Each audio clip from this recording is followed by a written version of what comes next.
सामान्य ज्ञान के महत्वपूर्ण प्रश्न जो आपके द्वारा भेजे गए, कौन बनेगा जीनियस। और पहला प्रश्न टीम ए के लिए, प्रश्न को ध्यान से सुनेंगे और जवाब भी देंगे नित्या की ओर से। खजुराहो के मंदिर किस वंश के शासकों ने बनवाए थे? हाँ, चंदेल वंश के शासकों ने खजुराहो के मंदिर बनवाए थे। जवाब बिल्कुल सही है, 1 अंक दिया जाए। इस तरह के प्रश्न याद करते रहें, आपका ज्ञान बढ़ता रहेगा। और टीम बी के लिए सवाल, और ये भेजा है वंदना ने।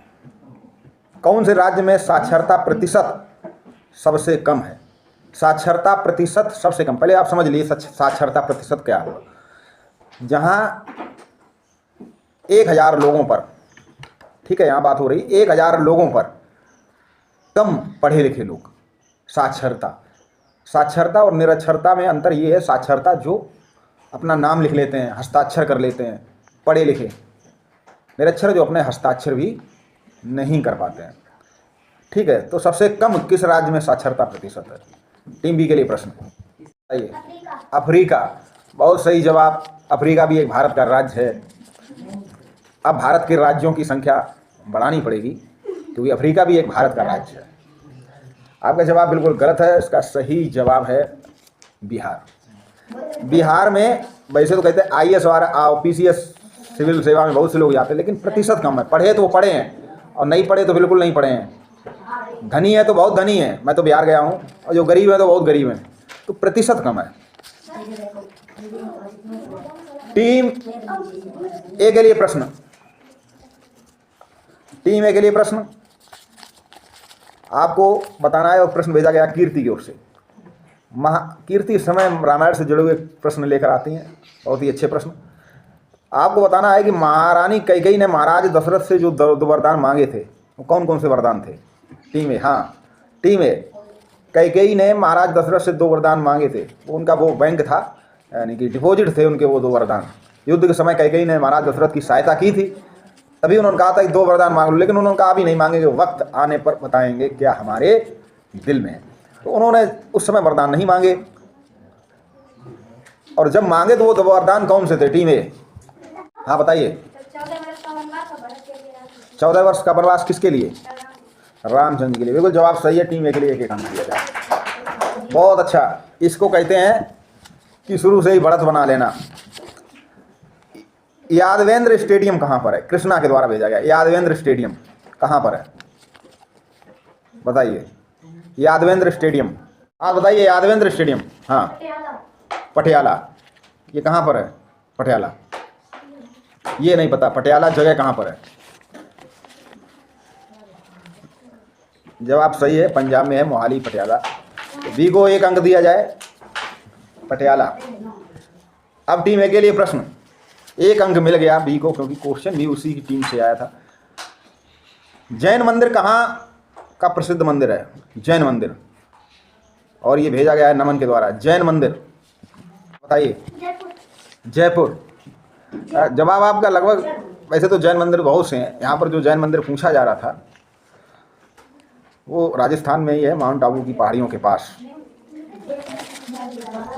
और इसके लिए इनको आधा अंक दिया जाए, क्योंकि प्रश्न जो भेजा गया था वो बहुत ज़्यादा दमदार नहीं था। जैन मंदिर कई सारे हैं। यहाँ पर जो जैन मंदिर, बिड़ला का जैन मंदिर नहीं है, तो आधा अंक दिया गया, क्योंकि प्रश्न उतना मजबूत नहीं है। प्रश्न उतना मजबूत नहीं दिखाई नहीं था आपने प्रश्न पहले। Light year is used for measure. Team B, light year किसके लिए प्रयोग होता है? हाँ बताइए। डिस्टेंस। लाइट ईयर का अर्थ क्या हुआ? प्रकाश वर्ष का मतलब क्या हुआ? कौन सी दूरी? कमरे की दूरी, खेतों की दूरी, स्पेस की दूरी। देखिए ऐसा है क्या कि वैसे तो दूरी के लिए हम लोग मीटर, किलोमीटर, सेंटीमीटर का प्रयोग करते हैं, लेकिन स्पेस की दूरी बहुत दूरी ज़्यादा होती है, वहाँ हम इससे नहीं नाप सकते। अगर हमने मीटर या किलोमीटर में लिखना शुरू किया तो बहुत ज़्यादा कागज भर जाएगा। तो प्रकाश वर्ष का अर्थ होता है कि 1 वर्ष में प्रकाश के द्वारा चली गई दूरी 3 लाख किलोमीटर प्रति सेकंड चलता है प्रकाश। 1 वर्ष में जितना प्रकाश चलता है, मान लीजिए किसी भी बॉडी की, अंतरिक्ष पिंड की दूरी हमसे 4 प्रकाश वर्ष है। इसका अर्थ हुआ कि 4 वर्ष में प्रकाश के द्वारा चली गई दूरी के बराबर वो दूरी है। ठीक है, जवाब सही है, 1 अंक दिया जाए टीम बी को। और अब टीम ए के लिए एक प्रश्न। नीली क्रांति का संबंध किस क्षेत्र से है? सनी राजपूत के द्वारा भेजा गया।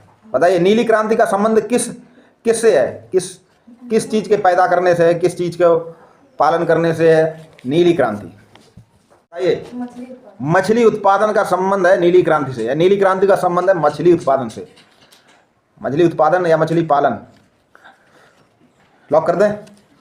मत्स्य पालन, कीट पालन, मधुमक्खी पालन, मत्स्य पालन को लॉक किया गया और आपका जवाब बिल्कुल सही है, मत्स्य पालन।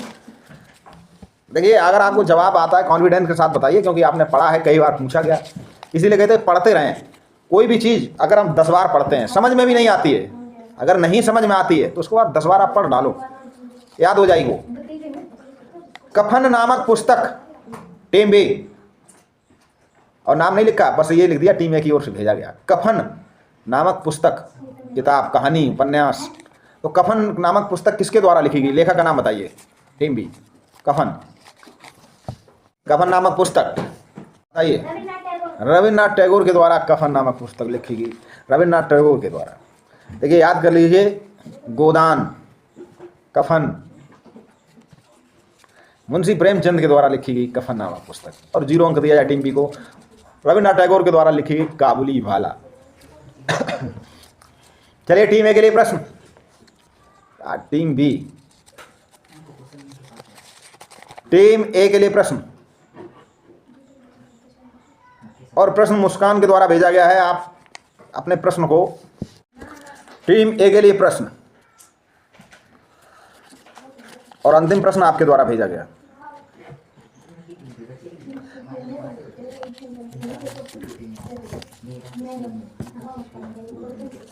प्रश्न है, प्रश्न को ध्यान से सुनेंगे। बजरंग बाण ग्रंथ किसके द्वारा लिखा गया? बजरंग बाण ग्रंथ किसके द्वारा लिखा गया? हाँ बताइए। श्री गोस्वामी तुलसीदास के द्वारा, श्री गोस्वामी तुलसीदास के द्वारा लिखा गया बजरंग बाण। जवाब बिल्कुल सही है, 1 अंक दिया जाए। और टीम बी के लिए प्रश्न, अंतिम प्रश्न, बहुत ही सरल और प्रचलित प्रश्न। शांति निकेतन विश्वविद्यालय की स्थापना किसने की थी? Team B, Shanti Niketan. शांति निकेतन एक विद्यालय था जहाँ पर पेड़ों के नीचे बैठकर पढ़ाई होती थी, वहाँ कोई बिल्डिंग नहीं थी, दीवार नहीं थी। वो विश्वविद्यालय की स्थापना किसने की थी? हाँ बताइए। रविन्द्रनाथ टैगोर। लॉक किया जाए, लॉक कर दिया जाए रविन्द्रनाथ टैगोर, और आपका जवाब बिल्कुल सही है। रविन्द्रनाथ टैगोर ने ही शांति निकेतन की स्थापना की थी। मैं हिंट भी दी थी, कभी बताया। तो ऐसी दाढ़ी केवल रविन्द्रनाथ टैगोर की है, उनकी दाढ़ी बहुत बड़ी बड़ी थी। Very good. 2 राष्ट्र का राष्ट्रगान, 2 राष्ट्रों का राष्ट्रगान भी लिखा है। Bangladesh, very good. कन्हैया कृष्णा के लिए जोरदार तालियां। भारत का भी लिखा था और बांग्लादेश का भी राष्ट्रगान लिखा था। मानस अभ्यारण्य आपको बताना है किस राज्य में है मानस अभ्यारण्य। मैं 4 राज्यों के नाम बता रहा हूं, आपको सही जवाब देना है। उत्तराखंड, राजस्थान, असम, उत्तर प्रदेश। मानस अभ्यारण्य, उत्तराखंड, राजस्थान, असम, उत्तर प्रदेश। असम सही किया जाए, लॉक किया जाए। सही जवाब है, असम में ही है मानस अभ्यारण्य। चलिए हम आपको बताते हैं कि राष्ट्रीय उद्यान, ध्यान से सुनिए, जो राष्ट्रीय उद्यान और अभ्यारण्य में अंतर क्या है। अभ्यारण्य भी वो जगह होती है जहाँ पर विशेष जीव जंतु का क्षेत्र होता है, अभ्यारण्य। और राष्ट्रीय उद्यान भी वो जगह होती है जहाँ पर विशेष जीव जंतु का एक क्षेत्र होता है। दोनों में अंतर क्या है उद्यान में, राष्ट्रीय उद्यान और अभ्यारण्य? चलिए मैं बता दूं, क्योंकि ये 3 शब्द प्रयोग होते हैं, एक राष्ट्रीय उद्यान, एक अभ्यारण्य और एक पक्षी विहार। तो राष्ट्रीय उद्यान वो जगह होती है जहां पर किसी भी प्रकार का शिकार और चराई का मतलब है कि वहां की घास को काटना या जानवरों को लेकर चराना पूर्ण रूप से प्रतिबंधित होता है, नहीं जा सकते हो। घास वहां की आप जानवरों को चरा नहीं सकते, काट नहीं सकते हो, लॉक एरिया होता है। और अभ्यारण्य वो होता है जिसमें अनुमति के आधार पर बीच बीच में जानवरों से या घास को काटा जा सके, या कहें कि अभ्यारण्य में थोड़ी सी स्वतंत्रता होती है। राष्ट्रीय उद्यान में बाहरी लोगों को, बिल्कुल मैं अभी गया था घूमने, राष्ट्रीय उद्यान में एक बिल्कुल प्रोटोकॉल होता है, एक पूरा नियम होता है, इस तरह से ही आप उसके अंदर जा सकते हो, और क्या वहाँ करना है क्या नहीं करना है वो भी आपको बिल्कुल बता दिया जाता है। जैसे कि मैं गया था वहाँ, तो वहाँ खाने पीने की चीज़, पन्नी, कोई भी चीज़ वहाँ फेंक नहीं सकते।